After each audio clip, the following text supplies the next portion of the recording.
Vamos mudar a pauta aqui, jornalista Beto Almeida. O perdão como presente para quem cometeu irregularidade ou fraude com o dinheiro do fundo eleitoral, do fundo partidário e também com candidaturas de mulheres usadas como laranjas nas eleições de 2016, 2018, 2020 e 2022.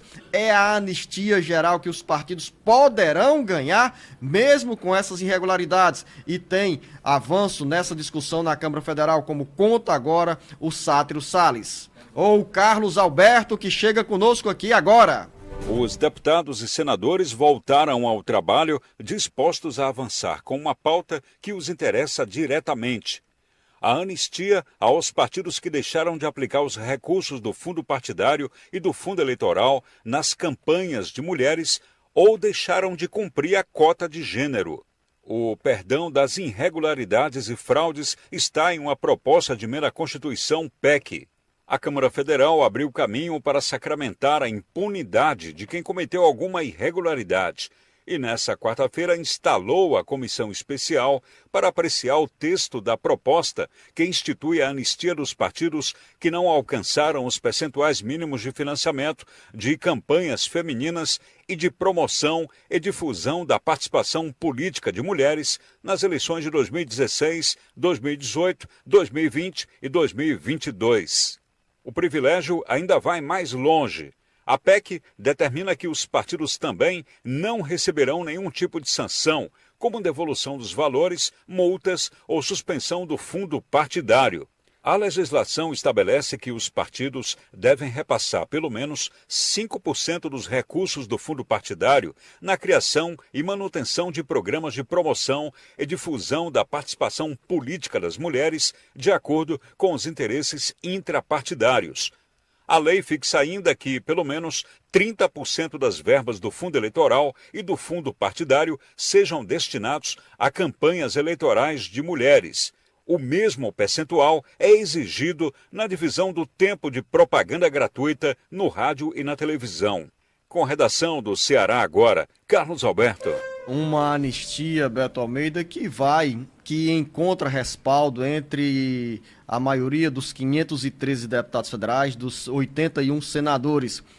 Como disse o Carlos Alberto, é uma proposta que beneficia diretamente os líderes partidários e também os parlamentares. Não é a primeira vez que se tenta, é bom que se diga que essa comissão especial, que é a chamada PEC da anistia, né, que tenta modificar exatamente essas sanções para os partidos que descumpriram as cotas de raça e de gênero, ela já tinha sido tentada instalar antes do recesso, aí não deu certo, foi adiada, mas agora veio. Inclusive, quem presidiu ontem a sessão que tratou da instalação dessa comissão foi o deputado cearense Domingos Neto, ele que comandou a sessão. Então, o que isso quer dizer claramente, Luciano? Os impactos não são apenas questão de financeiras dos partidos políticos. É claro que se os partidos deixam de ser julgados, Luciano, porque simplesmente eles, na questão financeira, porque são poupados e não aplicaram as cotas raciais, por que então haverá então punição para o caso de quem descumpriu as cotas, os 30%. É óbvio que isso, o impacto disso, inclusive aqui para o estado do Ceará, é que no caso, por exemplo, aqui do PL, que tem esses 4 deputados estaduais que foram cassados aqui pelo TRE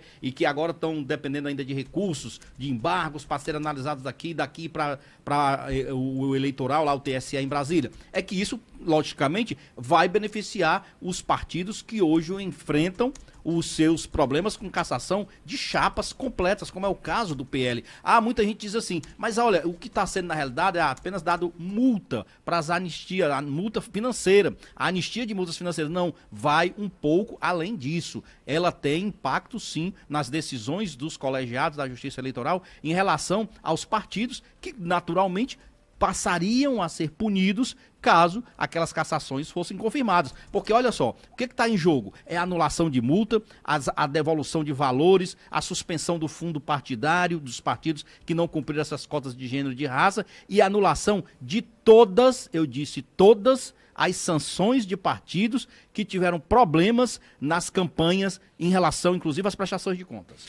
Ou seja, Beto Almeida, no bojo dessa proposta pode estar também a anistia e o perdão dessas irregularidades, como consequência a retomada de mandatos por quem foi cassado. Porque quando a lei ainda, o texto não está claro sobre esse aspecto. Por exemplo, é uma quem interpretação. teve mandatos cassados. No Ceará foram vários vereadores que tiveram mandatos cassados em função do uso de candidaturas de mulheres como laranjas, ou seja, aquelas mulheres que entram para a composição de uma chapa à Câmara Municipal ou à Assembleia Legislativa sem terem autorizado que os nomes delas estejam ali. E essa foi uma das motivações para o Ministério Público Eleitoral pedir ao Tribunal Regional Eleitoral a cassação dos mandatos do pastor Alcides, do deputado estadual Carmelo Neto, das deputadas estaduais doutora Silvana e Marta Gonçalves. Então essas irregularidades provocaram a cassação de mandatos lá atrás de vereadores. E nesse caso